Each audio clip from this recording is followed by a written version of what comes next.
এয়া ছাত্ৰ-ছাত্ৰীসকলৰ বাবে পাঠভিত্তিক অনুষ্ঠান radio' পঢ়াশালী।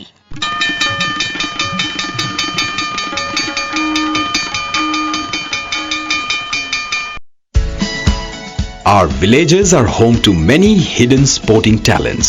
Some talents that are shining bright at the national and even international arena. For around 2 decades, Oil India Limited has been involving local youth and school children in organizing rural sporting events, making these young athletes capable to compete at district, state and national levels. Oil India Limited, a people's company. Promising young students need guidance for a brighter future. Oil India Limited, through its Super 30 program, provides free coaching to meritorious students from backward sections of the society for entrance examinations of IITs and other engineering and medical colleges. Every year, Oil India Limited provides free of cost coaching to 30 students at each of its 6 centers across the country. Oil India Limited, a people's company.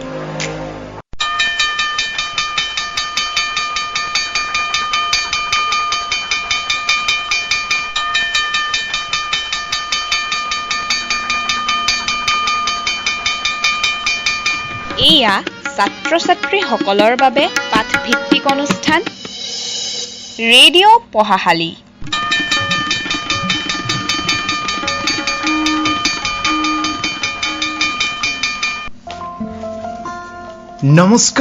নমস্কাৰ আমাৰ মৰমৰ ছাত্ৰ-ছাত্ৰীসকল, তোমালোকক নমস্কাৰ জনাই আৰম্ভ কৰিছোঁ তোমালোকৰ অনুষ্ঠান ৰেডিঅ' পঢ়াশালী। আৰু তোমালোকে ইতিমধ্যে ৰেডিঅ' পঢ়াশালী অনুষ্ঠানটি শুনিবৰ বাবে, ৰেডিঅ' পঢ়াশালী অনুষ্ঠানত অংশগ্ৰহণ কৰিবৰ বাবে হাতত কিতাপ বহি লৈ ৰেডিঅ'ৰ কাষত সাজু হৈছা আৰু ৰেডিঅ'ত ভলিউম বঢ়াই দিছা। আৰু এয়া শুনি আছা ৰেডিঅ' ব্ৰহ্মপুত্ৰ 90.4 FM। আৰু এয়া তোমালোকৰ অনুষ্ঠান ৰেডিঅ' পঢ়াশালী। অইল ইণ্ডিয়া লিমিটেডৰ সমৰ্থনত সৰ্বশিক্ষা অভিযান ডিব্ৰুগড় আৰু এবিটাৰ সহযোগিতাত কথা ব্ৰহ্মপুত্ৰৰ প্ৰস্তুতি আৰু ৰেডিঅ' ব্ৰহ্মপুত্ৰৰ দ্বাৰা প্ৰচাৰিত এয়া আমাৰ ছাত্ৰ-ছাত্ৰীসকলৰ বাবে বিশেষ লাইভ অনুষ্ঠান ৰেডিঅ' পঢ়াশালী। আৰু আজিৰ ৰেডিঅ' পঢ়াশালী অনুষ্ঠানৰ জৰিয়তে আমাৰ ষ্টুডিঅ'ত উপস্থিত হৈছেহি ডিব্ৰুগড় জিলাৰ লাহোৱাল শিক্ষাখণ্ডৰ মাইজান পকা লাইন প্ৰাথমিক বিদ্যালয়ৰ শিক্ষাগুৰু ৰিণ্টু চেতিয়া ছাৰ। আৰু ছাৰে আজি বিশেষভাৱে পঞ্চম শ্ৰেণী অৰ্থাৎ তোমালোকৰ বাবে পৰিৱেশ বিজ্ঞানৰ পাঠ লৈ আহিছে। পাঠৰ নাম আহাৰৰ প্ৰয়োজনীয়তা। আৰু আমাৰ পঞ্চম শ্ৰেণী ছাত্ৰ-ছাত্ৰীসকল, তোমালোকে ইতিমধ্যে পৰিৱেশ অধ্যয়নৰ আহাৰৰ প্ৰয়োজনীয়তা নামৰ পাঠটি উলিয়াই সাজু হৈ আছা, নহয় জানো? আৰু এতিয়া তোমালোকৰ বাবে পাঠ আগবঢ়াব ছাৰে। তোমালোকে পাঠটি মন দি শুনিবা আৰু পাঠটিৰ শেষত ছাৰে তোমালোকৰ বাবে কুইজৰ প্ৰশ্নৰ আগবঢ়াব আৰু সেই প্ৰশ্নৰ উত্তৰ তোমালোকে দিব লাগিব হোৱাটছএপ কৰি। গতিকে ছাৰে এতিয়া তোমালোকৰ বাবে পাঠ আগবঢ়াব, তোমালোকে মন দি শুনিবা দেই। আৰু এতিয়া তোমালোকক পুনৰবাৰ জনাই দিছোঁ, আজি তোমালোকৰ বাবে পাঠ লৈ আহিছে ডিব্ৰুগড় লাহোৱাল শিক্ষাখণ্ডৰ মাইজান পকা লাইন প্ৰাথমিক বিদ্যালয়ৰ শিক্ষাগুৰু ৰিণ্টু চেতিয়াৰ ছাৰে। এয়া তোমালোকৰ মাজত ছাৰ।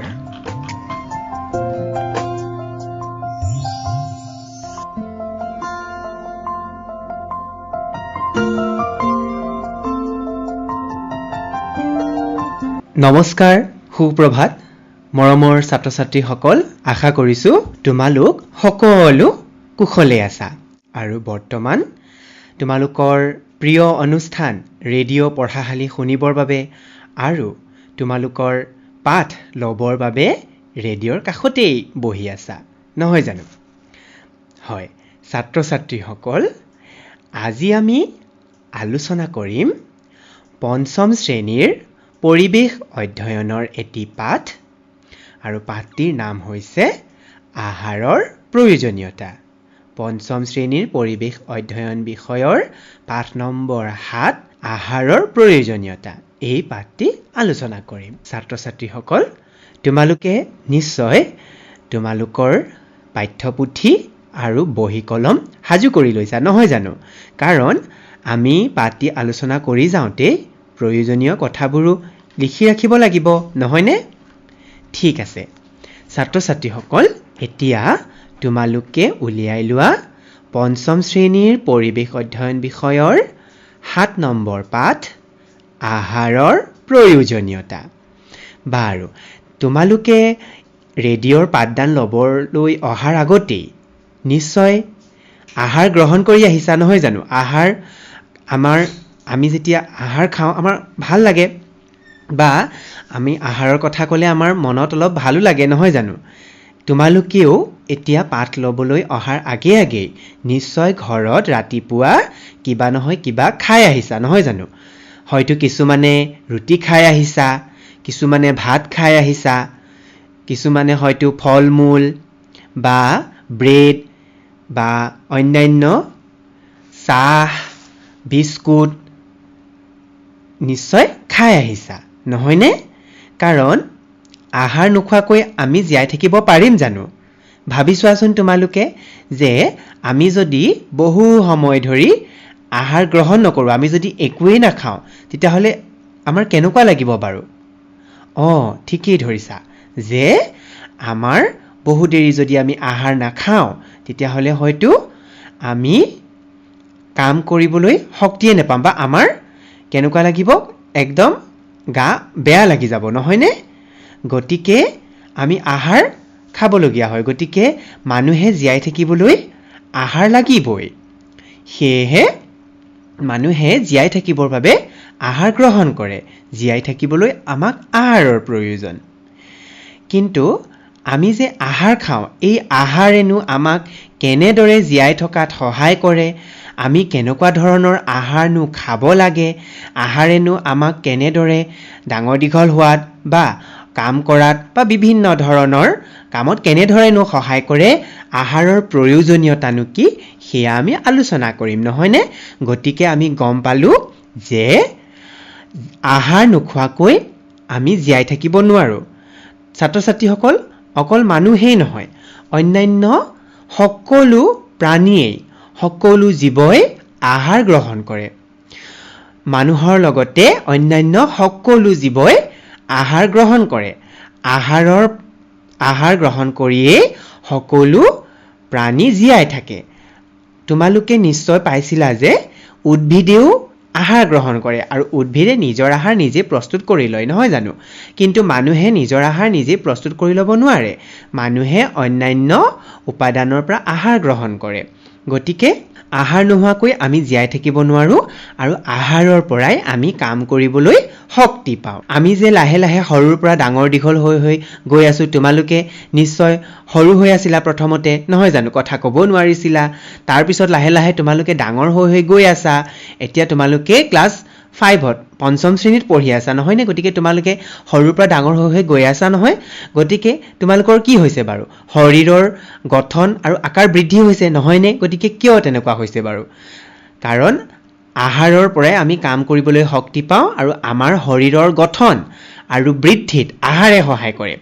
আমি যদি আহাৰ নাখালে আমাৰ কি হ'ব? আমাৰ আহাৰ নোখোৱাকৈতো আমি জীয়াই থাকিবই নোৱাৰিম, কিন্তু কাম কৰিবলৈও শক্তি নাপাওঁ, লগতে আমাৰ শৰীৰৰ বৃদ্ধিও নহ'ব। গতিকে আমাৰ যে শৰীৰৰ বৃদ্ধি হৈছে, কাম কৰিবলৈ শক্তি পাইছোঁ, গতিকে সকলো আহাৰৰ দ্বাৰাই হৈছে। গতিকে আহাৰৰ অবিহনে কোনো জীৱই জীয়াই থাকিব নোৱাৰে।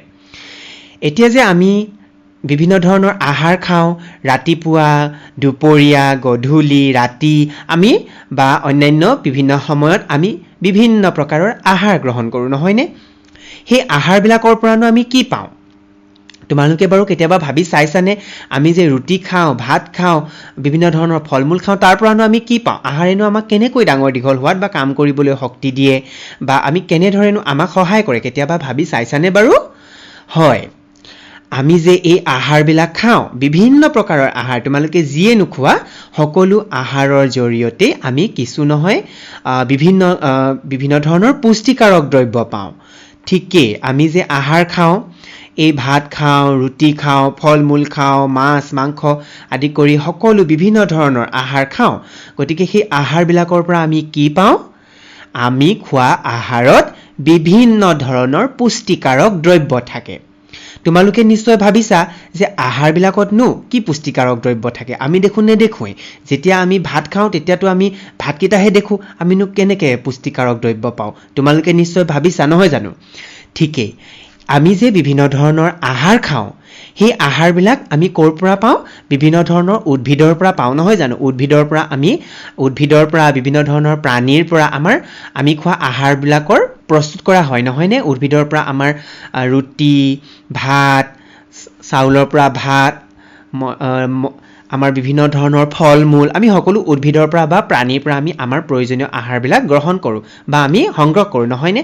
গতিকে সেই আহাৰবিলাকত কিছুমান পুষ্টিকাৰক দ্ৰব্য থাকে আৰু সেইবিলাক আমি যেতিয়া খাওঁ তেতিয়া সেই পুষ্টিকাৰক দ্ৰব্যবোৰ সেই আহাৰত নিহিত হৈ থাকে। গতিকে আমি সেই আহাৰ যেতিয়া খাওঁ তেতিয়া তাৰ পৰা আমাৰ শৰীৰে পুষ্টিকাৰক দ্ৰব্যবোৰ গ্ৰহণ কৰি লয়। গতিকে সেই পুষ্টিকাৰক দ্ৰব্যবিলাকৰ পৰাই কি হয়? আমাৰ শৰীৰে কাম কৰিবলৈ শক্তি পায়, শৰীৰৰ বৃদ্ধি হয়, লগতে আমি ডাঙৰ দীঘল হওঁ। গতিকে এই পুষ্টিকাৰক দ্ৰব্যবোৰক আহাৰৰ উপাদান বা পৰিপোষক বুলি কোৱা হয়। এই দ্ৰব্যসমূহেই আমাৰ শৰীৰক বিভিন্ন ধৰণেৰে সহায় কৰে। এতিয়া তোমালোকে নিশ্চয় ভাবিছা যে বিভিন্ন ধৰণৰ পুষ্টিকাৰক দ্ৰব্য বা পৰিপোষকৰ কথা কোৱা হৈছে, কিন্তু সেইবোৰনো কি বা সেইবোৰনো কি কি খাদ্যত পোৱা হয়, নহয় জানো? তোমালোকে নিশ্চয় এই কথা ভাবিছা। গতিকে আমি এতিয়া খাদ্যত থকা পৰিপোষকবোৰৰ বিষয়ে জানি ল'ম। আমি গম পালোঁ যে জীয়াই থাকিবলৈ আমাক আহাৰৰ প্ৰয়োজন আৰু আহাৰৰ অবিহনে কোনো জীৱই জীয়াই থাকিব নোৱাৰে আৰু আমি খোৱা আহাৰত বিভিন্ন ধৰণৰ পুষ্টিকাৰক দ্ৰব্য থাকে। এতিয়া আমি গম পাওঁ আহাচোন যে আমি খোৱা পুষ্টিকাৰক দ্ৰব্যবোৰত, আমি খোৱা আহাৰত কি কিনো পৰিপোষক বা উপাদান থাকে। সাধাৰণতে আমি যি আহাৰ গ্ৰহণ কৰোঁ সেই আহাৰত 6 বিধ উপাদান থাকে। সেই 6 বিধ উপাদান হৈছে শৰ্কৰা বা কাৰ্বহাইড্ৰেট, প্ৰটিন, চৰ্বি, ভিটামিন, খনিজ দ্ৰব্য আৰু পানী।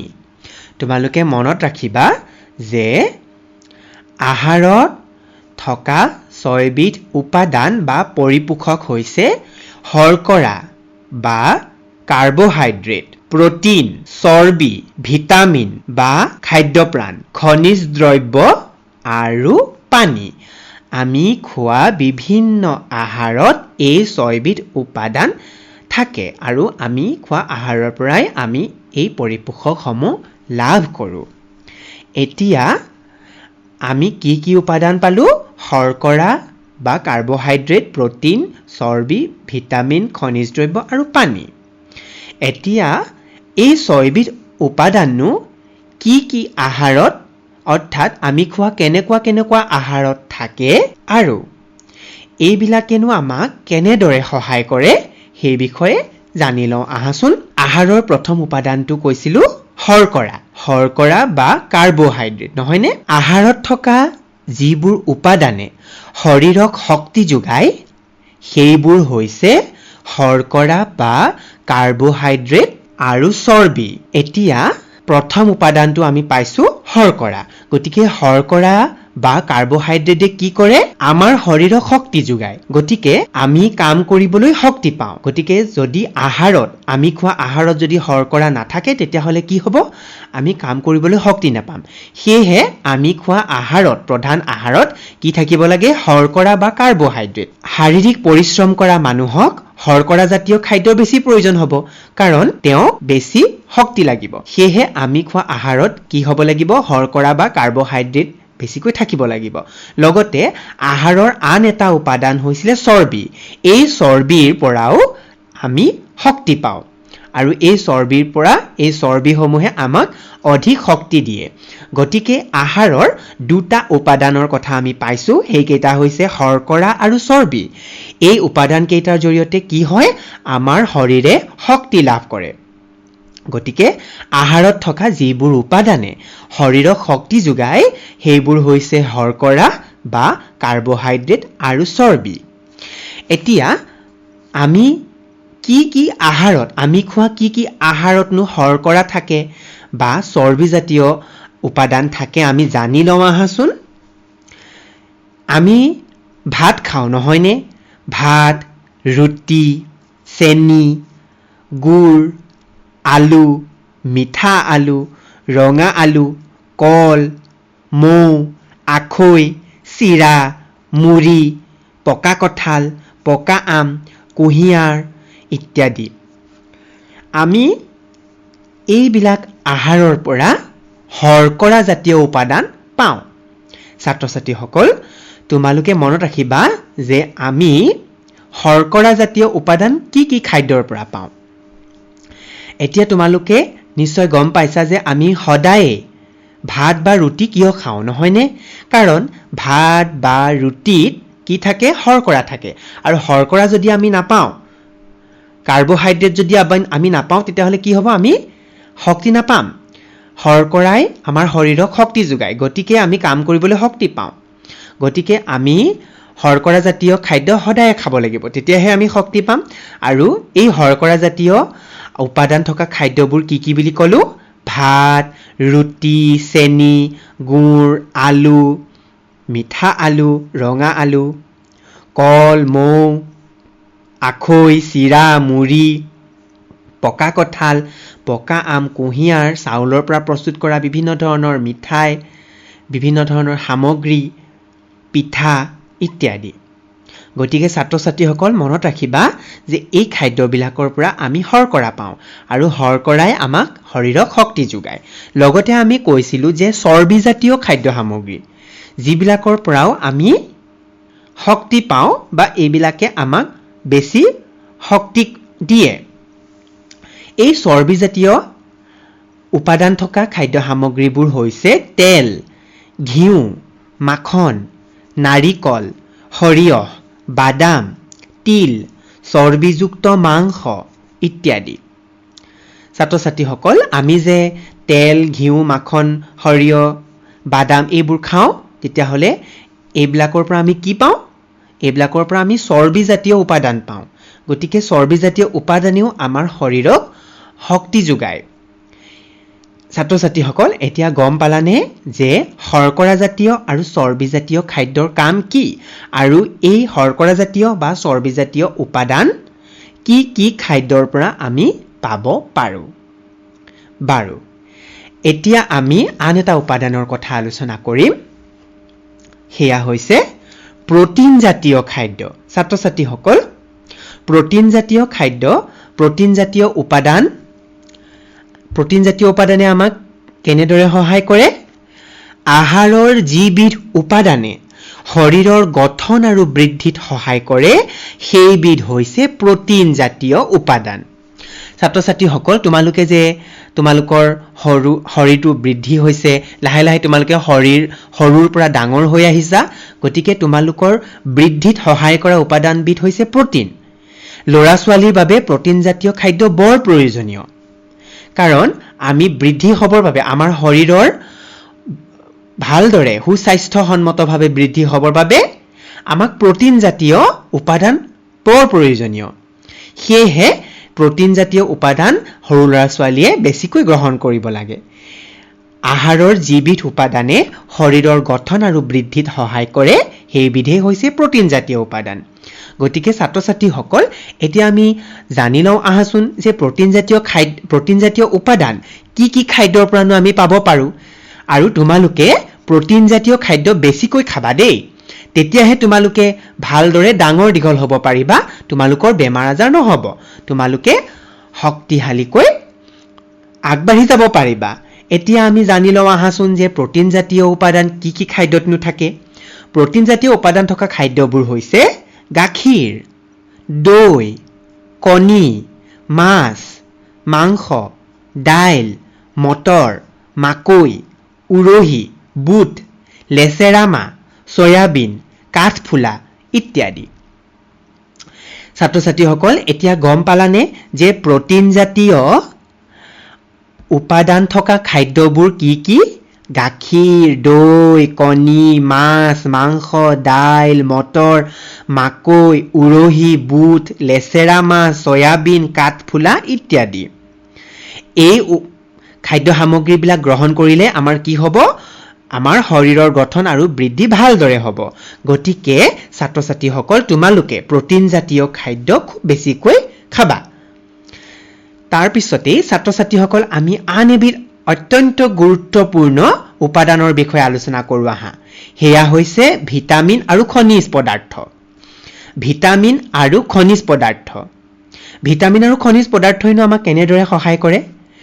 আহাৰৰ যিবিধ উপাদানে প্ৰতিষেধক হিচাপে কাম কৰে, অৰ্থাৎ আমাক বিভিন্ন ৰোগৰ পৰা ৰক্ষা কৰি ৰাখে, সেইবিধ হৈছে খাদ্যপ্ৰাণ বা ভিটামিন।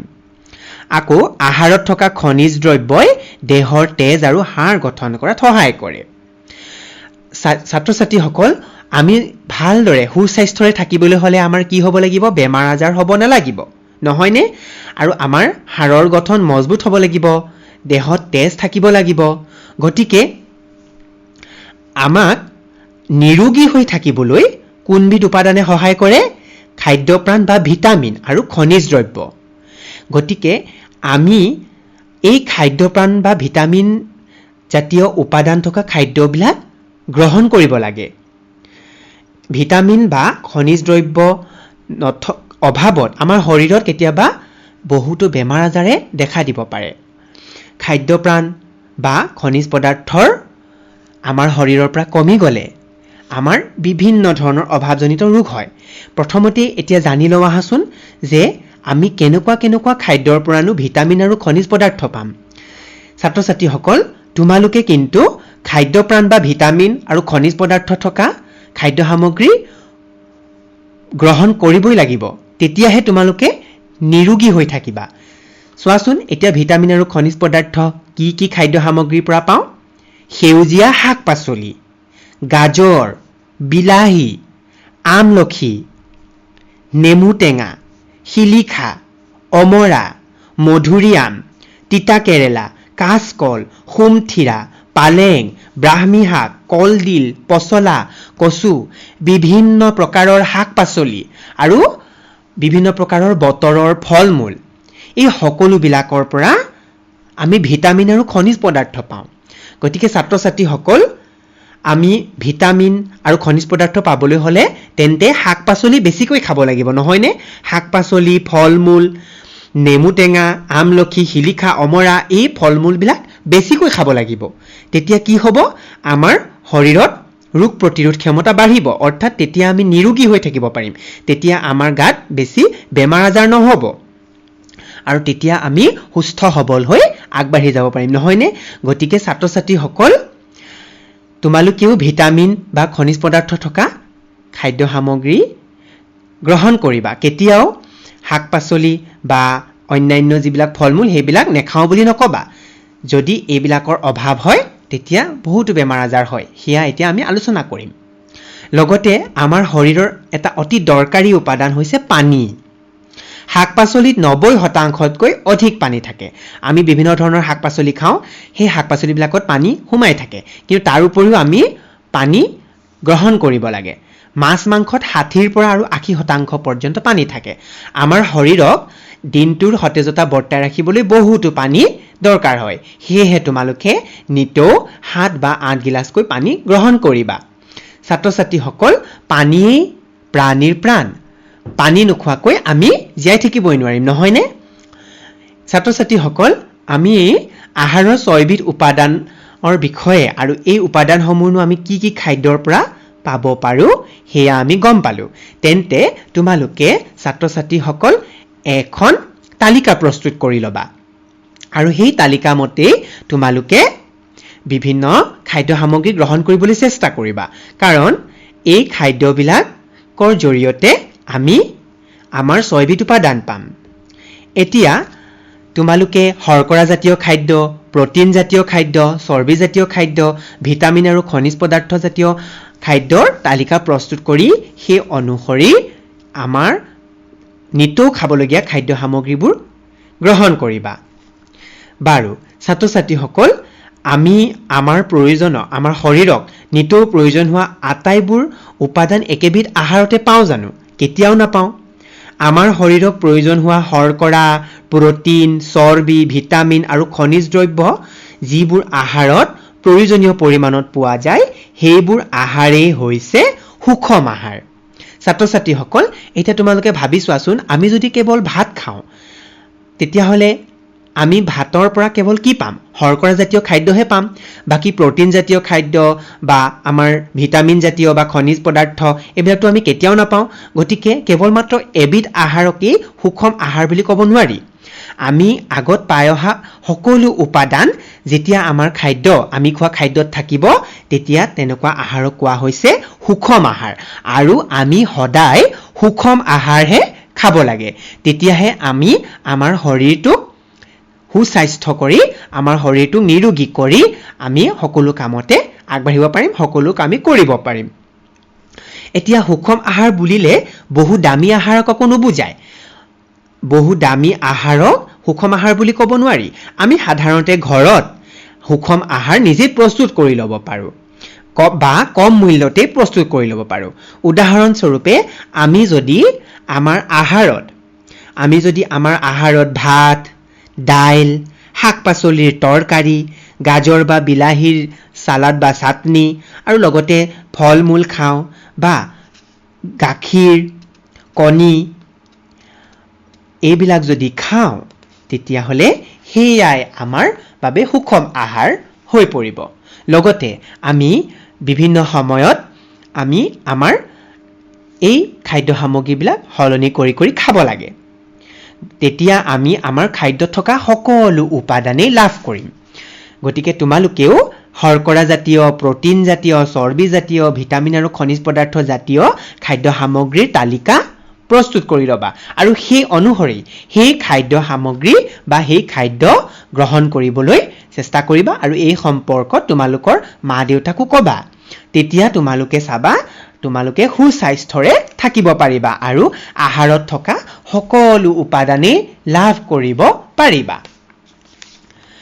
সুষম আহাৰে আমাক শক্তি দিয়ে শৰীৰৰ বৃদ্ধিত সহায় কৰে আৰু নিৰোগী হৈ থকাত সহায় কৰে সুষম খাদ্য নাখালে মানুহৰ শৰীৰত প্ৰয়োজনীয় উপাদানৰ অভাৱ হয় ছাত্ৰ-ছাত্ৰীসকল এবিধ বা ততোধিক উপাদানৰ অভাৱত শৰীৰত বেমাৰৰ সৃষ্টি হ'ব পাৰে আৰু এই উপাদানবিলাক যদি বহু দিনলৈ বা দীৰ্ঘদিনৰ বাবে যদি অভাৱত থাকে তেতিয়া আমাৰ শৰীৰত অভাৱজনিত ৰোগ হ'ব পাৰে ছাত্ৰ-ছাত্ৰীসকল তোমালোকে নিশ্চয় কেতিয়াবা চিকিৎসকৰ ওচৰলৈ বা ডাক্তৰৰ ওচৰলৈ বেমাৰৰ চিকিৎসা কৰাবলৈ গৈছা তেতিয়া হয়তো তোমালোকক ডাক্তৰে বিভিন্ন ধৰণৰ ভিটামিন দিয়ে এই ভিটামিনবোৰ কিয় দিয়ে জানানে কাৰণ বিভিন্ন ধৰণৰ ভিটামিন বা খাদ্যপ্ৰাণবোৰে আমাৰ শৰীৰত ৰোগ প্ৰতিৰোধ ক্ষমতা বা সেই ভিটামিনৰ অভাৱত হ'ব পৰা বেমাৰৰ পৰা ৰক্ষা কৰে নহয়নে গতিকে এই ভিটামিন জাতীয় উপাদান বা অন্যান্য যিবিলাক উপাদান আমি পাই আহিছো সেই উপাদানবিলাক যদি বহু দিন আমাৰ শৰীৰে নাপায় বা এই উপাদানবিলাক যদি আমাৰ শৰীৰত অভাৱ হয় তেতিয়াহ'লে আমাৰ অভাৱজনিত ৰোগ হ'ব পাৰে অৰ্থাৎ দীৰ্ঘদিনৰ বাবে আমাৰ আহাৰৰ উপাদানসমূহৰ অভাৱত আমাৰ শৰীৰত কিছুমান বেমাৰে দেখা দিব পাৰে আৰু সেই বেমাৰবিলাককেই অভাৱজনিত ৰোগ বুলি কোৱা হয় এতিয়া ছাত্ৰ-ছাত্ৰীসকল আমাৰ শৰীৰত যদি বহুদিন প্ৰটিন জাতীয় খাদ্যৰ অভাৱ হয় আমি যদি বহুদিন প্ৰটিন জাতীয় খাদ্য নাখাওঁ তেন্তে আমাৰ কেনেকুৱা ধৰণৰ বেমাৰ হ'ব জানানে আমাৰ শৰীৰ বৃদ্ধিত ব্যাঘাত জন্মিব মুখমণ্ডল ওখহে চুলি বৰণহীন হয় ছালৰ বেমাৰ হয় আৰু আমাৰ হজম শক্তি কমি যায় গতিকে আমি প্ৰটিন জাতীয় খাদ্য খাবই লাগিব নহলে আমাৰ এই বেমাৰবিলাক হ'ব পাৰে লগতে শৰ্কৰা আৰু প্ৰটিনৰ অভাৱ ঘটিলে আমাৰ কি হ'ব পাৰে জানানে খাদ্যত দীৰ্ঘদিনৰ বাবে শৰ্কৰা আৰু প্ৰটিন দুয়োবিধ উপাদানৰ অভাৱ ঘটিলে শৰীৰৰ বৃদ্ধি সম্পূৰ্ণৰূপে বন্ধ হৈ যায় শৰ্কৰা জাতীয় খাদ্যৰ অভাৱত শৰীৰৰ বল আৰু শক্তি কমি যোৱাৰ ফলত টান কাম কৰিব নোৱাৰা হয় গতিকে ভাবি চোৱাচোন আমি শৰ্কৰা আৰু প্ৰটিন জাতীয় খাদ্য খাবই লাগিব নহয়নে আমি যদি শৰ্কৰা আৰু প্ৰটিন জাতীয় খাদ্য নাখাওঁ বা ইয়াৰ ফলত যদি আমাৰ অভাৱজনিত ৰোগ হয় তেতিয়াহ'লে আমাৰ শৰীৰৰ বৃদ্ধি সম্পূৰ্ণৰূপে বন্ধ হৈ যাব গতিকে চিন্তা কৰি চোৱাচোন আমি যদি শৰ্কৰা আৰু প্ৰটিন জাতীয় খাদ্য নাখাওঁ তেন্তে কি হ'ব সেয়েহে তোমালোকে প্ৰটিন জাতীয় আৰু শৰ্কৰা জাতীয় খাদ্য নিতৌ খাবলৈ চেষ্টা কৰিবা আৰু এই সম্পৰ্কত তোমালোকৰ মা দেউতাকো ক'বা দেই ছাত্ৰ-ছাত্ৰীসকল ভিটামিনৰ কথা আমি পাইছিলোঁ নহয়নে ভিটামিন বা খাদ্যপ্ৰাণ এই ভিটামিন আকৌ কেইবাবিধৰো আছে আমি খোৱা খাদ্যবিলাকত কেইবা প্ৰকাৰৰো ভিটামিন থাকে যেনে vitamin A vitamin B vitamin C vitamin D vitamin E vitamin K এই ভিটামিনবিলাকক এনেদৰে নামাকৰণ কৰা হৈছে। তোমালোকেও এই ভিটামিনবিলাকৰ নাম মনত ৰাখিবা। এই ভিটামিনবিলাকৰ অভাৱত বিভিন্ন ধৰণৰ ৰোগ হ'ব পাৰে। আমি খোৱা বিভিন্ন খাদ্য সামগ্ৰীৰ পৰা এই ভিটামিনবিলাক পাব পাৰোঁ আৰু তেতিয়া আমাৰ অভাৱজনিত ৰোগ নহয়। গতিকে আমি ভিটামিন কি কি খাদ্যৰ পৰা পাওঁ তোমালোকে নিশ্চয় তালিকা পাইছিলা। গতিকে সেই খাদ্যবিলাক খাবলৈ চেষ্টা কৰিবা। ভিটামিন এৰ অভাৱত চকুৰ দৃষ্টিশক্তি কমি গৈ মানুহৰ কুকুৰি কণা বেমাৰ হয়। ভিটামিন এৰ অভাৱত চকুৰ দৃষ্টিশক্তি কমি গৈ মানুহৰ কুকুৰি কণা বেমাৰ হয়। ভিটামিন বিৰ অভাৱত বেৰি বেমাৰ হয়। ইয়াৰ ফলত মাংসপেশী দুৰ্বল হয়। ভিটামিন চিৰ অভাৱ হ'লে দাঁতৰ আলুৰ পৰা তেজ ওলায় আৰু দাঁতৰ আলু খহে। ভিটামিন ডিৰ অভাৱত আকৌ হাড়বোৰ দুৰ্বল হয়। ইয়াৰ অভাৱত সাধাৰণতে কেঁচুৱাৰ পয়া লগা বেমাৰ হয়। হাড় কোমল আৰু বেকা হয়। ভিটামিন ইৰ অভাৱৰ বাবে মাংসপেশীৰ বিকাৰ হয়। ভিটামিন কেৰ অভাৱত শৰীৰত কটা চিঙা হ'লে সোনকালে তেজ বন্ধ নহয়। বিভিন্ন ধৰণৰ খনিজ দ্ৰব্য যেনে লো, কেলছিয়াম, আয়োডিন আদিয়ে শৰীৰৰ বিভিন্ন ধৰণে সহায় কৰে। এইবিলাকৰ অভাৱত শৰীৰৰ তেজৰ কণিকা গঠন হ'বলৈ বন্ধ কৰে। ছাত্ৰ ছাত্ৰীসকল, খাদ্যৰ থকা খনিজ দ্ৰব্যৰ অভাৱৰ ফলত আমাৰ শৰীৰত ৰক্তহীনতা বেমাৰ হ'ব পাৰে। শৰীৰৰ হাড় আৰু দাঁতৰ গঠন বা কেলছিয়ামৰ অভাৱত আমাৰ হাড়বোৰ ঠুনুকা বা দুৰ্বল হ'ব পাৰে। লগতে আমাৰ হাড় ক্ষয় বা দাঁত ক্ষয় হ'ব পাৰে। আয়োডিনৰ অভাৱত আকৌ ডিঙিটো অস্বাভাৱিক ধৰণে ডাঙৰ হয়, যাক গৰল বেমাৰ বুলি কোৱা হয়। গৰল বেমাৰ আয়োডিনৰ অভাৱত হয়। ছাত্ৰ ছাত্ৰীসকল, তোমালোকে নিশ্চয় জানিব পাৰিলা যে খাদ্যত শৰ্কৰা, প্ৰটিন, ভিটামিন আৰু খনিজ দ্ৰব্যৰ অভাৱ হ'লে শৰীৰত নানা বেমাৰ হ'ব পাৰে, নহয় জানো? সেয়েহে নিৰোগী হ'বৰ বাবে আমি এই উপাদানসমূহ সঠিক পৰিমাণে খাবই লাগিব। বয়স বঢ়াৰ লগে লগে খাদ্যৰ পৰিমাণো বেলেগ হয়। কম শাৰীৰিক পৰিশ্ৰম কৰা মানুহ এজনতকৈ বেছি পৰিশ্ৰম কৰা মানুহ এজনক বেছি আহাৰৰ প্ৰয়োজন হয় আৰু শিশুসকলৰ প্ৰয়োজনীয়তাতকৈ ডাঙৰ মানুহৰ প্ৰয়োজনীয়তা বেছি বেলেগ হয়। এতিয়া তোমালোকে ভাবাচোন ছাত্ৰ ছাত্ৰীসকল, তোমালোকে এতিয়া লাহে লাহে ডাঙৰ হৈ গৈ আছা, নহয়নে? গতিকে তোমালোকক বেছিকৈ কেনেকুৱা ধৰণৰ খাদ্যৰ প্ৰয়োজন হ'ব? তোমালোকক প্ৰটিন জাতীয় খাদ্য লগতে ভিটামিন জাতীয় খাদ্যৰ বেছিকৈ প্ৰয়োজন হ'ব। সেয়েহে তোমালোকে সদায়ে সুষম আহাৰ খাবলৈ চেষ্টা কৰিবা। লগতে সুষম আহাৰত আমি যিবিলাক খাদ্য সামগ্ৰী পাই আহিছোঁ সেই সকলোবিলাক খাদ্য সামগ্ৰী অন্তৰ্ভুক্ত কৰিবলৈ চেষ্টা কৰিবা। আৰু অত্যাধিক মাত্ৰাত সেউজীয়া শাক পাচলি আৰু ফল মূল খাবলৈ চেষ্টা কৰিবা, কাৰণ এইবিলাকৰ পৰা আমাৰ শৰীৰ সুস্থ সবল, লগতে আমাৰ শৰীৰ নিৰোগী হয়। ছাত্ৰ ছাত্ৰীসকল, গতিকে তোমালোকে আহাৰত থকা উপাদানসমূহৰ বিষয়ে ভালদৰে বুজি পালা আৰু এইবিলাকৰ এখন তালিকা প্ৰস্তুত কৰি তোমালোকে নিতৌ সুষম আহাৰ খাবলৈ চেষ্টা কৰিবা। তেতিয়াহে তোমালোকে সুস্থ সবল হ'ব পাৰিবা, নহয় জানো? বাৰু ছাত্ৰ ছাত্ৰীসকল, আমি আমাৰ খাদ্যৰ লগতে আমি বিভিন্ন ধৰণৰ বজাৰৰ পৰা কিছুমান খাদ্য কিনি খাওঁ, নহয়নে? তোমালোকেও পূজা চাবলৈ গ'লে বা এনেই মা দেউতাৰ লগত ফুৰিবলৈ গ'লে কিছুমান খাদ্য তোমালোকে খাবলৈ বিচাৰা, যেনে আংকুল চিপছ বা চিঙৰা বা বেছি মিঠাই, এনেকুৱা ধৰণৰ খাদ্যবোৰ তোমালোকে খাই খুব ভাল পোৱা, নহয় জানো? কিন্তু ছাত্ৰ ছাত্ৰীসকল, এই খাদ্যবিলাক বেছিকৈ খাব নালাগে।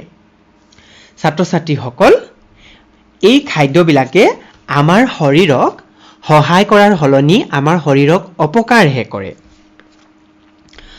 ছাত্ৰ ছাত্ৰীসকল, তোমালোকে বজাৰৰ পৰা যিবিলাক খাদ্য সামগ্ৰী বা বজাৰৰ মুকলি ঠাইত ৰাখি থোৱা যিবিলাক খাদ্য সামগ্ৰী খোৱা, সেইবিলাকৰ পৰা আমাৰ শৰীৰৰ অপকাৰ হয়।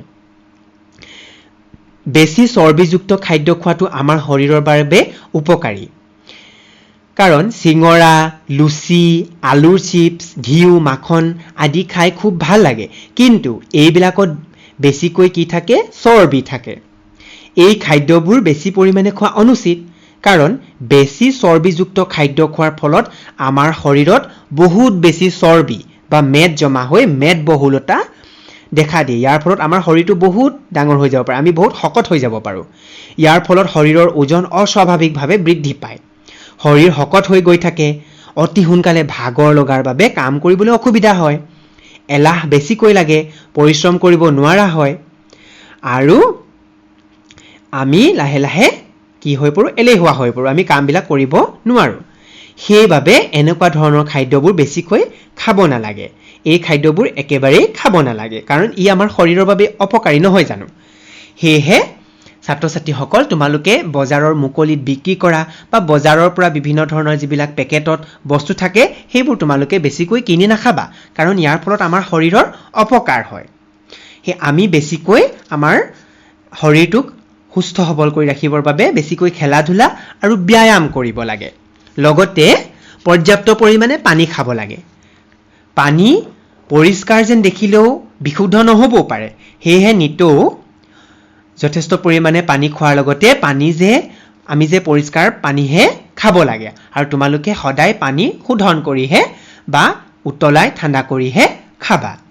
লগতে গাখীৰ, ফল মূল এইবিলাকৰ পৰা আমি যথেষ্ট পানী পাওঁ, সেয়েহে তোমালোকে ফল মূল বা শাক পাচলি যথেষ্ট পৰিমাণে গ্ৰহণ কৰিবা। ছাত্ৰ ছাত্ৰীসকল, আমি আহাৰৰ প্ৰয়োজনীয়তা আৰু আহাৰ কোনবিলাক উপাদান আমি কি কি খাদ্যৰ পৰা সেয়া পালোঁ, কিন্তু আমি খোৱা খাদ্যবোৰ যদি অপৰিষ্কাৰ আৰু বীজাণুযুক্ত হয় তেতিয়া কি হ'ব বাৰু? নিশ্চয় আমি খোৱা খাদ্যবোৰ যদি লেতেৰা বা অপৰিষ্কাৰ হয় তেতিয়াহ'লে আমাৰ যিমান আমি সুষম খাদ্য খালেও আমাৰ শৰীৰ সদায় ৰোগীয়া হৈ থাকিব, আমাক বিভিন্ন ধৰণৰ বেমাৰ আজাৰে আগুৰি ধৰিব। সেয়েহে খোৱা খাদ্য সদায় পৰিষ্কাৰ আৰু বীজাণুমুক্ত হ'ব লাগে। সদায় সজীৱ আৰু নতুনকৈ ৰন্ধা খাদ্যহে খাব লাগে। কেতিয়াও মুকলিকৈ ৰখা খাদ্য খাব নালাগে, কাৰণ খাদ্যবস্তু মুকলিকৈ ৰাখিলে ধূলি বালি মাখি আদি পৰি দূষিত হয়। মুকলিকৈ ৰখা খাদ্যত বেমাৰৰ বীজাণু মিহলি হৈ খোৱাৰ বাবে অনুপযোগী হৈ পৰে নহয় জানো। মাখিয়েও খাদ্যত পৰি বেমাৰৰ বীজাণু বিয়পায়। পুৰণি খাদ্যত নানা ধৰণৰ বীজাণুৱে ক্ৰিয়া কৰাৰ ফলত খাদ্যত বিষক্ৰিয়া হৈ পৰে। সেইবাবে পুৰণি খাদ্য খোৱা অনুচিত। তেনে খাদ্য খালে বমি, পেটৰ অসুখ আদি হোৱাৰ সম্ভাৱনা থাকে। তেনেদৰে বেছি মছলা আৰু অধিক নিমখযুক্ত খাদ্য শৰীৰৰ বাবে বৰ অপকাৰী। আলিবাটৰ কাষৰ দোকানত প্ৰস্তুত কৰা বিভিন্ন ধৰণৰ খোৱা বস্তু যেনে আলুৰ চপ, ঘুগুনি, পকৰি ইত্যাদি স্বাস্থ্যৰ বাবে অপকাৰী। এইবিলাক মুকলিকৈ ৰাখিলে তাত মাখি পৰে আৰু মাখিয়ে বিভিন্ন ধৰণৰ বেমাৰৰ বীজাণু বিয়পায়। সেয়েহে মুকলিকৈ ৰখা বিভিন্ন ধৰণৰ খাদ্য, জেলেপি, ঘুগুনি, পকৰি, আলুৰ চপ, চিঙৰা এইবোৰ তোমালোকে কেতিয়াও কিনি নাখাবা, কাৰণ এনেবোৰ বস্তু বা খাদ্যবস্তু চাফ চিকুণকৈ তৈয়াৰ কৰা নহয় আৰু মুকলিকৈ ৰখা হয়। অধিক মাত্ৰাত শীতল পানীয়, আইচক্ৰীম আৰু চকলেট খোৱাটো শৰীৰৰ বাবে অপকাৰী। সেয়েহে তোমালোকে এই কথা সদায় মনত ৰাখিবা। বাৰু ছাত্ৰ ছাত্ৰীসকল, আমাৰ শৰীৰৰ সুস্বাস্থ্যৰ বাবে আৰু আমি আমাৰ শৰীৰটোক নিৰোগী কৰি ৰাখিবৰ বাবে আমি খোৱা খাদ্য ভালদৰে হজম হ'বৰ বাবে কিছুমান সু অভ্যাস গঢ়ি তুলিব লাগে, আৰু সেই সু অভ্যাসসমূহ তোমালোকে সদায় পালন কৰিবা দেই। ছাত্ৰ ছাত্ৰীসকল, আমি সদায় পালন কৰিবলগীয়া কিছুমান সু অভ্যাস জানি লওঁ আহা, আৰু তোমালোকে সেইসমূহ সদায় পালন কৰিবলৈ চেষ্টা কৰিবা। এবাৰতে বেছি আহাৰ নাখাই আহাৰ নিৰ্দিষ্ট সময়ৰ মূৰে মূৰে খাব লাগে।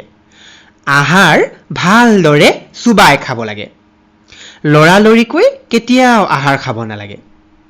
বেছি ভাগৰ লাগিলে আহাৰ খাব নালাগে। খাই উঠি লগে লগে দৌৰিব বা ব্যায়াম কৰিব নালাগে। সদায় সেউজীয়া শাক পাচলি খাব লাগে। প্ৰয়োজনতকৈ বেছি পৰিমাণে খাদ্য খাব নালাগে। খোৱাৰ আগতে সদায় পৰিষ্কাৰ পানীৰে ভালকৈ হাত ধুব লাগে। এতিয়া ছাত্ৰ ছাত্ৰীসকল, তোমালোকে এই সু অভ্যাসসমূহ পালন কৰিবলৈ চেষ্টা কৰিবাচোন। গতিকে ছাত্ৰ ছাত্ৰীসকল, আমি আহাৰৰ প্ৰয়োজনীয়তা অৰ্থাৎ আমি আহাৰ খালে কি হয় আৰু আমি আহাৰ কিয় খাওঁ সেই বিষয়ে গম পালোঁ নহয়নে?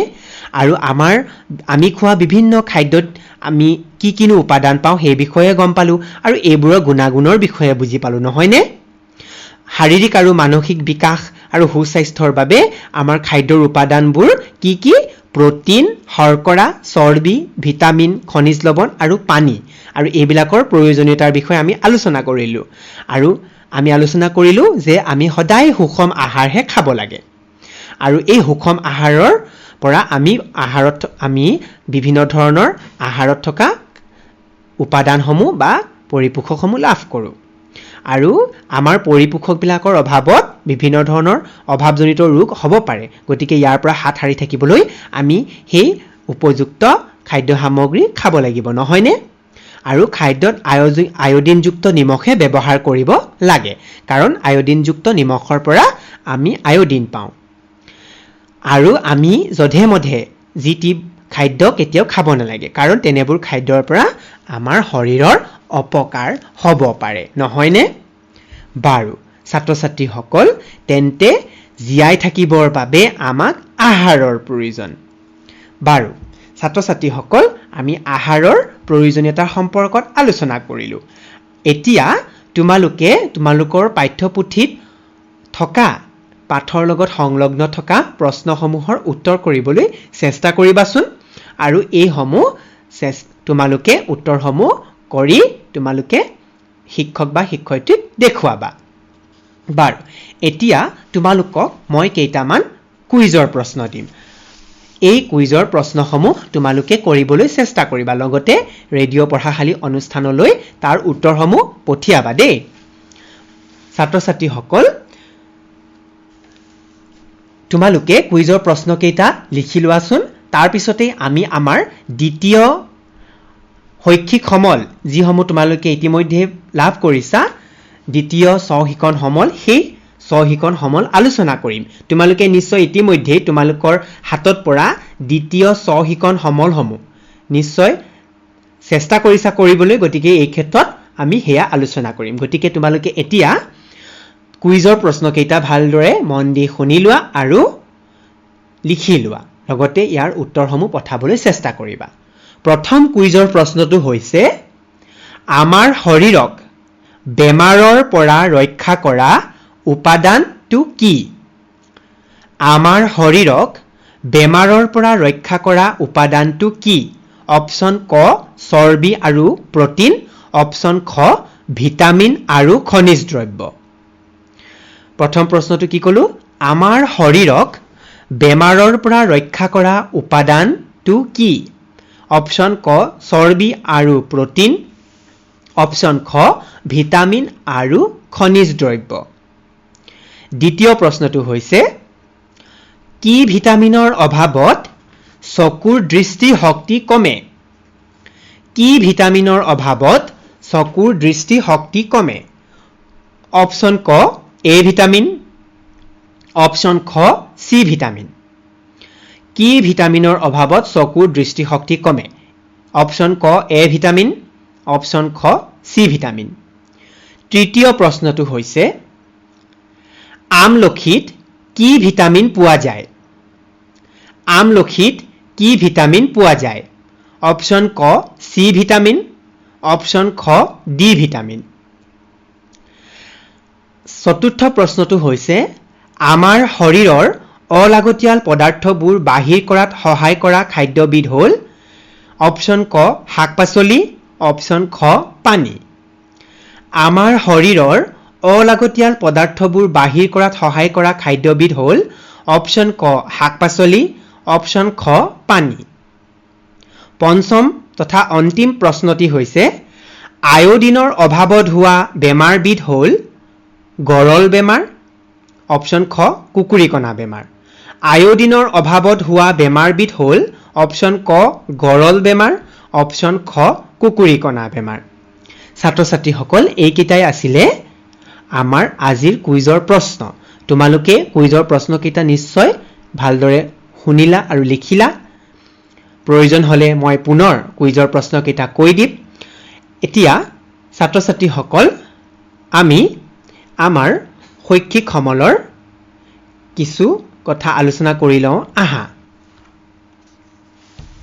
ছাত্ৰ ছাত্ৰীসকল তোমালোকৰ হাতত ইতিমধ্যেই পৰা 15 দিনীয়া স্বশিক্ষণ সমলৰ 2 নং সমলৰ আমাৰ যি পঞ্চম শ্ৰেণীৰ কাৰ্যকলাপ দিয়া আছে সেয়া তোমালোকে নিশ্চয় পাইছা পৰিৱেশ অধ্যয়নৰ আমাৰ পঞ্চম শ্ৰেণীৰ বাবে দিয়া কাৰ্যকলাপত চতুৰ্থ শ্ৰেণীৰ পুনৰালোচনা আছে আৰু হেয়া হৈছে পাঠ নং 13 শস্যৰ উৎপাদন আৰু সংৰক্ষণ।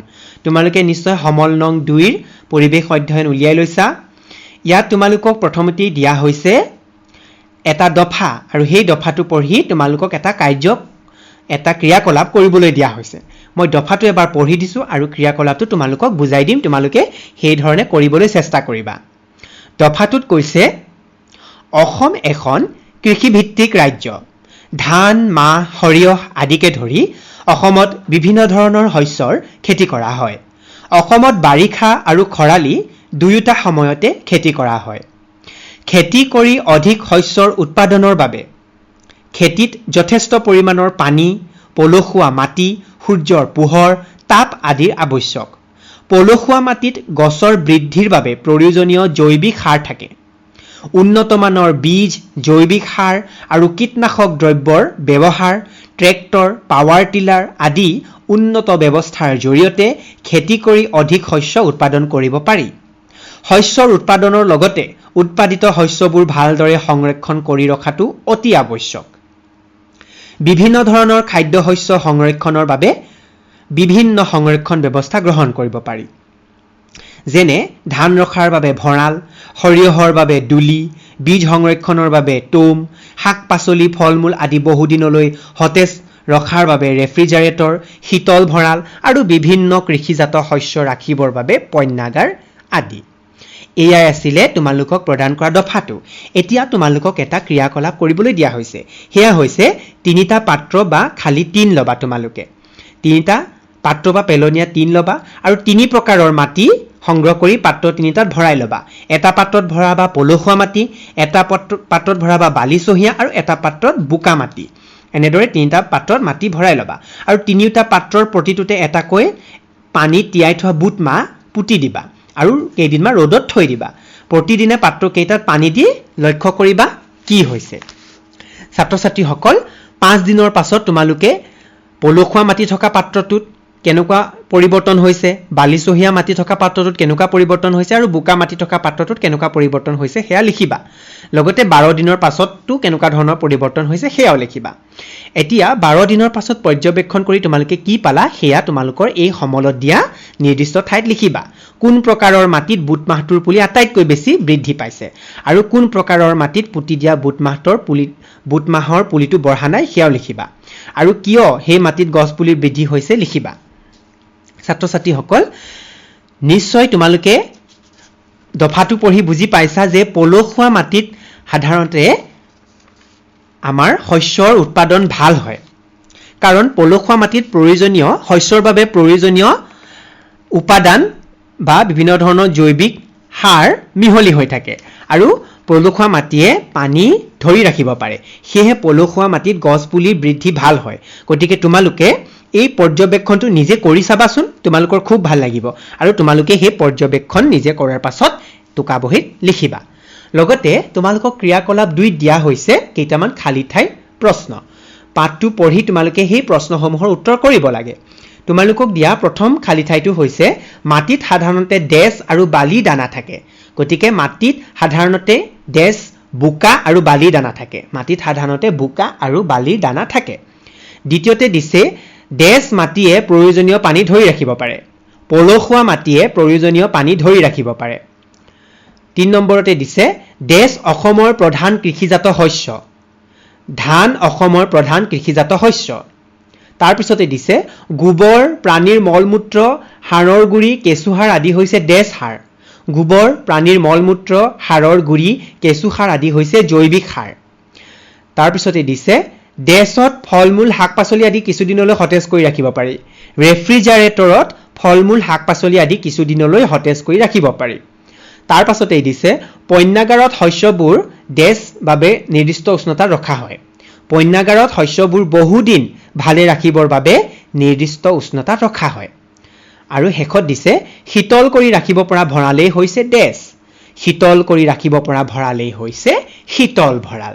ছাত্ৰ ছাত্ৰীসকল এই ক্ৰিয়াকলাপটো তোমালোকে কৰিবলৈ চেষ্টা কৰিবা। লগতে তোমালোকক পাঠ নং 15ৰো পুনৰালোচনা দিছে আৰু পাঠ নং 15টো হৈছে গ্ৰহ আৰু নক্ষত্ৰৰ কথা। এয়াতো তোমালোকক এটা দফা দিয়া হৈছে সেই দফাটো মই পঢ়ি দিছো আৰু তাৰ পিছত তোমালোকে এই প্ৰশ্নখিনি কেনেধৰণে কৰিব লাগিব তোমালোকক মই বুজাই দিম আৰু তোমালোকে কৰিবলৈ চেষ্টা কৰিবা তোমালোকক দিয়া দফাটো হৈছে ফৰকাল বতৰত ৰাতিপুৱা আকাশত আমি সূৰ্যটো দেখা পাওঁ এই সূৰ্যটোৰ পৰাই আমি তাপ আৰু পোহৰ পাওঁ সূৰ্যৰ নিজা তাপ আৰু পোহৰ থকা বাবে ইয়াক নক্ষত্ৰ বোলা হয় সূৰ্যটোৰ দৰে আকাশত অসংখ্য নক্ষত্ৰ আছে নক্ষত্ৰবোৰক তৰা বুলিও কোৱা হয় ৰাতিৰ আকাশত আমি তৰাবোৰ তীৰ বিৰাই থকা দেখা পাওঁ ভালদৰে মন কৰিলে দেখা যায় যে এনে ধৰণৰ আন কিছুমানে তীৰ বিৰাই নাথাকি স্থিৰ হৈ জিলিকি থাকে এইদৰে আকাশত স্থিৰ হৈ জিলিকি থকাবোৰেই হৈছে গ্ৰহ গ্ৰহবোৰৰ নিজা তাপ আৰু পোহৰ নাই ইহঁতে সূৰ্যৰ পৰা পোহৰ আৰু তাপ পায় আমি বাস কৰা পৃথিৱীখনো এটা গ্ৰহ পৃথিৱীকে ধৰি আকাশত মুঠ 8টা গ্ৰহ আছে সূৰ্য আৰু এই 8টা গ্ৰহক লৈ সৌৰজগত গঠিত হৈছে সৌৰজগতৰ গ্ৰহবোৰ হ'ল ক্ৰমে বুধ শুক্ৰ পৃথিৱী মংগল বৃহস্পতি শনি ইউৰেনাছ আৰু নেপচুন এই 8টা গ্ৰহই সূৰ্যৰ চাৰিওফালে ঘূৰি থাকে আনহাতে ৰাতিৰ আকাশত দেখা জোন বা চন্দ্ৰটো হ'ল পৃথিৱীৰ উপগ্ৰহ ই পৃথিৱীৰ চাৰিওফালে ঘূৰি থাকে বিজ্ঞানীসকলে বিশেষভাৱে কিছুমান যন্ত্ৰ সাজি আকাশলৈ পঠিয়াই দিয়ে এইবোৰ হৈছে কৃত্ৰিম উপগ্ৰহ চন্দ্ৰটোৰ দৰে ইহঁতেও পৃথিৱীৰ চাৰিওফালে ঘূৰি থাকে ছাত্ৰ-ছাত্ৰীসকল এই দফাটোৰ পাছতেই তোমালোকক দিয়া ক্ৰিয়াকলাপটো হৈছে দিনৰ আকাশলৈ চোৱা কি কি দেখিলা ৰাতিৰ আকাশলৈ চোৱা কি কি দেখিলা আৰু তলত তালিকা প্ৰস্তুত কৰিবা দিনৰ আকাশত তোমালোকে কি কি দেখিলা হেয়া লিখিবা আৰু ৰাতিৰ আকাশত কি কি দেখিলা হেয়া লিখিবা দিনৰ আকাশত কোনে আমাক তাপ আৰু পোহৰ দুয়োটাই দিয়ে নিশ্চয় দিনৰ আকাশত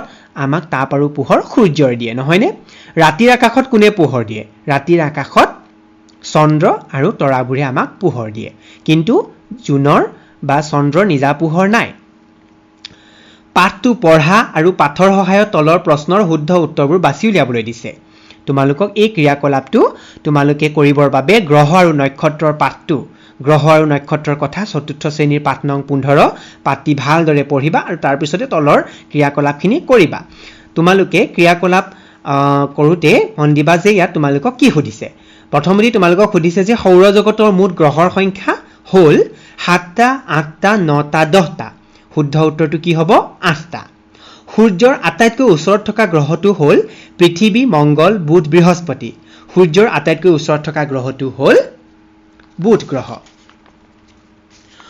সৌৰজগতৰ আটাইতকৈ ডাঙৰ গ্ৰহটো হ'ল বুধ বৃহস্পতি শুক্ৰ শনি সৌৰজগতৰ আটাইতকৈ ডাঙৰ গ্ৰহটো হ'ল বৃহস্পতি আমি বাস কৰা গ্ৰহটোৰ নাম হ'ল পৃথিৱী শুক্ৰ বুধ বৃহস্পতি আমি বাস কৰা গ্ৰহটোৰ নাম হ'ল পৃথিৱী পৃথিৱীৰ পৰা ওচৰত থকা গ্ৰহটো হ'ল বুধ শুক্ৰ পৃথিৱী মংগল পৃথিৱীৰ পৰা ওচৰত থকা গ্ৰহটো হ'ল শুক্ৰ ছাত্ৰ-ছাত্ৰীসকল তোমালোকে এই প্ৰশ্নসমূহৰ উত্তৰ বা এই ক্ৰিয়াকলাপসমূহ ভালদৰে কৰিবলৈ চেষ্টা কৰিবা আৰু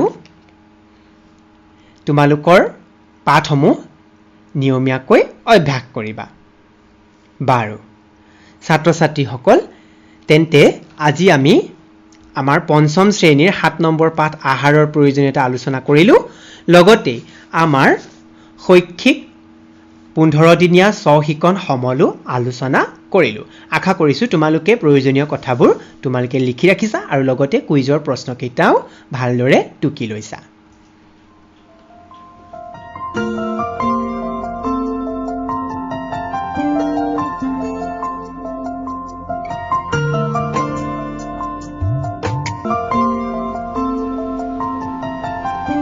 আমাৰ ছাত্ৰ-ছাত্ৰীসকল তোমালোকে শুনি আছা তোমালোকৰ অনুষ্ঠান ৰেডিঅ' পঢ়াশালী আৰু ইয়া ৰেডিঅ' ব্ৰহ্মপুত্ৰ 90.4 ফেমৰ তোমালোকৰ অনুষ্ঠান ৰেডিঅ' পঢ়াশালী অইল ইণ্ডিয়া লিমিটেডৰ সমৰ্থনত সৰ্বশিক্ষা অভিযান ডিব্ৰুগড় আৰু এবিটাৰ সহযোগিতাত কথা ব্ৰহ্মপুত্ৰৰ প্ৰস্তুতি আৰু ৰেডিঅ' ব্ৰহ্মপুত্ৰৰ দ্বাৰা প্ৰচাৰিত এয়া ছাত্ৰ-ছাত্ৰীসকলৰ বাবে বিশেষ লাইভ অনুষ্ঠান ৰেডিঅ' পঢ়াশালী আজিৰ ৰেডিঅ' পঢ়াশালী অনুষ্ঠানৰ জৰিয়তে আমাৰ ষ্টুডিঅ'ত উপস্থিত থাকি পঞ্চম শ্ৰেণী ছাত্ৰ ছাত্ৰীসকলৰ বাবে পৰিৱেশ অধ্যয়নৰ আহাৰৰ প্ৰয়োজনীয়তা নামৰ পাঠটি লৈ আহিলে ডিব্ৰুগড় লাহোৱাল শিক্ষাখণ্ডৰ মাইজান পকালাইন প্ৰাথমিক বিদ্যালয়ৰ শিক্ষাগুৰু ৰিণ্টু চেতিয়া ছাৰে। এতিয়া ছাৰে আমাৰ ছাত্ৰ ছাত্ৰীসকলৰ বাবে এই পাঠটিৰ ওপৰত সজাই অনা কুইজৰ প্ৰশ্ন আগবঢ়ালে। আমি ছাৰক পুনৰবাৰ অনুৰোধ জনাম কুইজৰ প্ৰশ্নকেইটা আকৌবাৰ কৈ দিবৰ বাবে। ছাত্ৰ ছাত্ৰীসকল তোমালোকে আকৌবাৰ মন দি শুনিবা। ছাৰে তোমালোকৰ বাবে কুইজৰ প্ৰশ্নকেইটা আকৌবাৰ কৈ দিব। ছাত্ৰ ছাত্ৰীসকল, আজিৰ পাঠৰ লগত সংগতি থকা আমাৰ কুইজৰ প্ৰশ্নকেইটা মই পুনৰ এবাৰ কৈ দিছোঁ, তোমালোকে মন দি শুনি লিখি ল'বলৈ চেষ্টা কৰিবা। প্ৰথম প্ৰশ্নটি হৈছে, আমাৰ শৰীৰক বেমাৰৰ পৰা ৰক্ষা কৰা উপাদানটো কি? অপশ্যন ক চৰ্বি আৰু প্ৰটিন, অপশ্যন খ ভিটামিন আৰু খনিজ দ্ৰব্য। আমাৰ শৰীৰক বেমাৰৰ পৰা ৰক্ষা কৰা উপাদানটো হ'ল অপশ্যন ক চৰ্বি আৰু প্ৰটিন, অপশ্যন খ ভিটামিন আৰু খনিজ দ্ৰব্য। ২ নম্বৰ প্ৰশ্নটো হৈছে, কি ভিটামিনৰ অভাৱত চকুৰ দৃষ্টিশক্তি কমে? কি ভিটামিনৰ অভাৱত চকুৰ দৃষ্টিশক্তি কমে? অপশ্যন ক এ ভিটামিন, অপশ্যন খ চি ভিটামিন।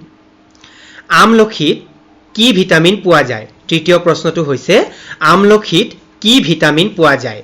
অপশ্যন ক চি ভিটামিন, অপশ্যন খ ডি ভিটামিন।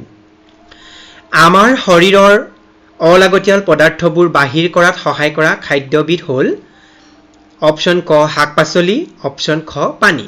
৪ নম্বৰ প্ৰশ্নটো হৈছে, আমাৰ শৰীৰৰ অলাগতিয়াল পদাৰ্থবোৰ বাহিৰ কৰাত সহায় কৰা খাদ্যবিধ হ'ল অপশ্যন ক শাক পাচলি, অপশ্যন খ পানী। আৰু পঞ্চম তথা অন্তিম প্ৰশ্নটি হৈছে, আয়োডিনৰ অভাৱত হোৱা বেমাৰবিধ হ'ল অপশ্যন ক গৰল বেমাৰ, অপশ্যন খ কুকুৰিকণা বেমাৰ। আয়োডিনৰ অভাৱত হোৱা বেমাৰবিধ হ'ল অপশ্যন ক গৰল বেমাৰ, অপশ্যন খ কুকুৰিকণা বেমাৰ। ছাত্ৰ ছাত্ৰীসকল, তোমালোকে কুইজৰ প্ৰশ্নকেইটা নিশ্চয় শুনিলা আৰু লিখি লৈ ইয়াৰ উত্তৰসমূহ প্ৰেৰণ কৰিবা। তোমালোকৰ উত্তৰৰ বাবে আশাৰে বাট চাই ৰ'লো। ধন্যবাদ। হয়, আমাৰ ছাত্ৰ ছাত্ৰীসকল, আমি তোমালোকৰ উত্তৰৰ বাবে প্ৰতিদিনে অপেক্ষাৰে বাট চাই থাকোঁ। আজিৰ প্ৰশ্নৰ উত্তৰো তোমালোকে দিবা, আজিৰ কুইজৰ প্ৰশ্নৰ উত্তৰো তোমালোকে দিবা। উত্তৰ কেনেকৈ দিবা পুনৰবাৰ জনাই দিছোঁ। প্ৰথমে এখন কাগজত কলমেৰে একেবাৰে ওপৰত লিখিবা আজিৰ তাৰিখটো, তাৰপিছত তোমাৰ নাম, বিদ্যালয়ৰ নাম, তাৰপিছত ১ নম্বৰ লিখি ১ নম্বৰ প্ৰশ্নৰ উত্তৰ, ২ নম্বৰ লিখি ২ নম্বৰ প্ৰশ্নৰ উত্তৰ, এইদৰে আটাইকেইটা প্ৰশ্নৰ উত্তৰ লিখিবা আৰু সেই কাগজখন ফটো মাৰি হোৱাটছআপ যোগে আমালৈ প্ৰেৰণ কৰি দিবা। আমাৰ নম্বৰ 9954489439। পুনৰবাৰ কৈ দিছোঁ 9954489439। আজি ৰেডিঅ' প্ৰশাশালী অনুষ্ঠানৰ জৰিয়তে আমাৰ ষ্টুডিঅ'ত উপস্থিত থাকি ছাত্ৰ ছাত্ৰীসকলৰ বাবে পঞ্চম শ্ৰেণী ছাত্ৰ ছাত্ৰীসকলৰ বাবে পৰিৱেশ অধ্যয়নৰ আহাৰৰ প্ৰয়োজনীয়তা নামৰ পাঠটি আগবঢ়ালে ডিব্ৰুগড় লাহোৱাল শিক্ষাখণ্ডৰ মাইজান পকালাইন প্ৰাথমিক বিদ্যালয়ৰ শিক্ষাগুৰু ৰিণ্টু চেতিয়া ছাৰে। ছাৰক বহুত বহুত ধন্যবাদ জ্ঞাপন কৰিলোঁ। আমাৰ ছাত্ৰ ছাত্ৰীসকল, তোমালোককো বহুত বহুত ধন্যবাদ জ্ঞাপন কৰিলোঁ আমাৰ অনুষ্ঠান শুনাৰ বাবে। লগতে আমাৰ সকলো শিক্ষা বন্ধু শিক্ষা বান্ধৱীক বহুত বহুত ধন্যবাদ জ্ঞাপন কৰিলোঁ আজিৰ অনুষ্ঠানটো শুনিবৰ বাবে, ছাত্ৰ ছাত্ৰীসকলক সহায় কৰি দিয়াৰ বাবে। অইল ইণ্ডিয়া লিমিটেডৰ সমৰ্থনত সৰ্বশিক্ষা অভিযান ডিব্ৰুগড় আৰু এবিটাৰ সহযোগিতাত কথা ব্ৰহ্মপুত্ৰৰ প্ৰস্তুতি আৰু ৰেডিঅ' ব্ৰহ্মপুত্ৰৰ দ্বাৰা প্ৰচাৰিত ৰেডিঅ' প্ৰশাশালী অনুষ্ঠানটি আজিলৈ ইমানতে সামৰিছোঁ। নমস্কাৰ। Creating avenues for sustainable self-employment and livelihood options. Oil India Limited's Project Rupantar promotes entrepreneurship, sustainable livelihood, capacity building and economic empowerment of women through self-help groups with focus on the agro-based sector. Recognized as one of the 12 best CSR initiatives by the global oil and gas industry, Rupantar since 2008 has transformed the lives of more than 23,000 families. Oil India Limited, a people's company.